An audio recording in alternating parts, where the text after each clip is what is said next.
আইনস্টাইনের যিনি ড্রাইভার ছিলেন তিনি একদিন আইনস্টাইনকে বললেন, আপনি প্রতিটি সভায় যে ভাষণ দেন সেগুলি শুনে শুনে আমার মুখস্থ হয়ে গেছে। আইনস্টাইন তো অবাক। উনি তখন বললেন, বেশ, তাহলে এর পরের মিটিংয়ে যেখানে যাব তারা আমাকে চেনেন না। তুমি আমার হয়ে ভাষণ দিও আর আমি ড্রাইভার হয়ে বসে থাকবো। এরপরে সেই সভায় তো ড্রাইভার হুবাহু আইনস্টাইনের ভাষণ তো গড়গড় করে বলে গেলেন। উপস্থিত বিদ্বানেরা তুমুল করতালি দিলেন। এরপরে তারা ড্রাইভারকে আইনস্টাইন ভেবে গাড়িতে পৌঁছে দিতে এলেন। সেই সময় একজন অধ্যাপক ড্রাইভারকে জিজ্ঞাসা করলেন, স্যার, ওই আপেক্ষিক এর যে সংজ্ঞাটা বললেন আর একবার সংক্ষেপে বুঝিয়ে দিবেন? আসল আইনস্টাইন তো দেখলেন বিপদ, এবার তো ড্রাইভার ধরা পড়ে যাবে। কিন্তু তিনি ড্রাইভারের উত্তর শুনে তাজ্জব হয়ে গেলেন। ড্রাইভার উত্তর দিলেন, এই সহজ জিনিসটা আপনার মাথায় ঢোকেনি? আমার ড্রাইভারকে জিজ্ঞেস করুন, সে বুঝিয়ে দিবে। এই গল্পের শিক্ষণীয় বিষয় হলো, জ্ঞানী ব্যক্তিদের সাথে চলাফেরা করলে আপনিও জ্ঞানী হবেন। আপনি যেমন মানুষের সাথে ঘুরবেন তেমনই হবেন।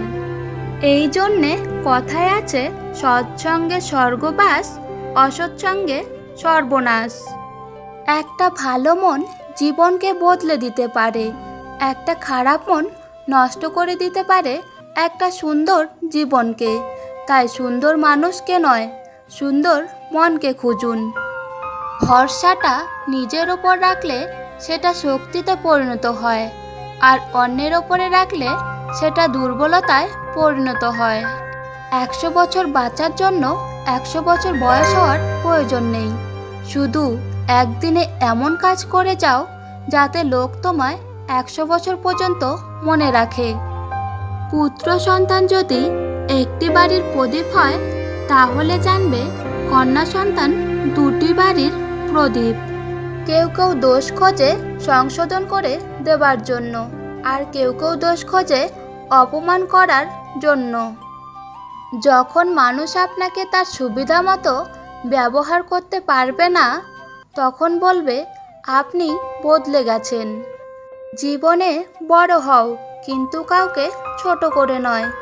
জীবনে হাসো, কিন্তু কাউকে কাঁদিয়ে নয়। জীবনে জয় করো, কিন্তু কাউকে ঠকিয়ে নয়। জীবনে সুখী হও, তবে কাউকে কষ্ট দিয়ে নয়। ক্ষমা তাকেই করো যে ভুল করেছে, ক্ষমা তাকে করো না যে বেইমানি করেছে। গরিবকে অবহেলা করবেন না, কারণ ধনী হতে অনেক সময়ের প্রয়োজন হয়, কিন্তু গরিব হতে বেশি সময়ের প্রয়োজন হয় না। ভদ্র ভাষা আর নম্র ব্যবহার করলে মূর্খরা ভাবে লোকটি দুর্বল, কিন্তু আসলে সে জানে না এই গুণটি অর্জন করা কতটা কঠিন। চিরস্থায়ী কি জানেন? আপনার সুন্দর ব্যবহার, যেটা মৃত্যুর পরও সবার স্মৃতিতে থাকবে। পুত্রকে চেনা যায় বিবাহের পর, কন্যাকে চেনা যায় যৌবনে, স্বামীকে চেনা যায় স্ত্রীর অসুস্থতায়, স্ত্রীকে চেনা যায় স্বামীর দারিদ্রতায়, বন্ধুর পরিচয় বিপদে, ভাইয়ের পরিচয় লড়াইয়ে, আর সন্তান চেনা যায় বার্ধক্যে। জীবনে ভালো থাকতে চাইলে 4 ধরনের মানুষ থেকে দূরে থাকুন। 1. যে আপনাকে মিথ্যা বলে। 2. যে আপনাকে অসম্মান করে। 3. যে আপনাকে ব্যবহার করে। 4. যে আপনাকে ছোট করে। খাবারে কেউ বিষ ঢেলে দিলে তার চিকিৎসা করা সম্ভব, কিন্তু কানে কেউ বিষ ঢেলে দিলে তার চিকিৎসা অসম্ভব।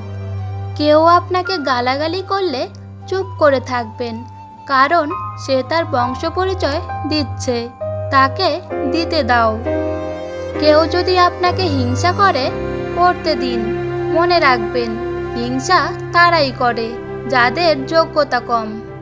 জীবনে 2 ধরনের মানুষ থেকে দূরে থাকো, ব্যস্ত মানুষ ও স্বার্থপর মানুষ, কারণ ব্যস্ত মানুষ নিজের ইচ্ছে মতো কথা বলবে, আর স্বার্থপর মানুষগুলো নিজের দরকারে তোমার সাথে কথা বলবে। একজন মানুষ অন্য একজন মানুষের নামে তোমার কাছে কিছু বললে তাতে কান দিও না। কে ভালো কে খারাপ তার উত্তর সময় দেয়, কারণ সময়ের ঊর্ধ্বে কেউ নাই। সব কিছু নিজের হাতে যাচাই করো, তারপর বিশ্বাস করো।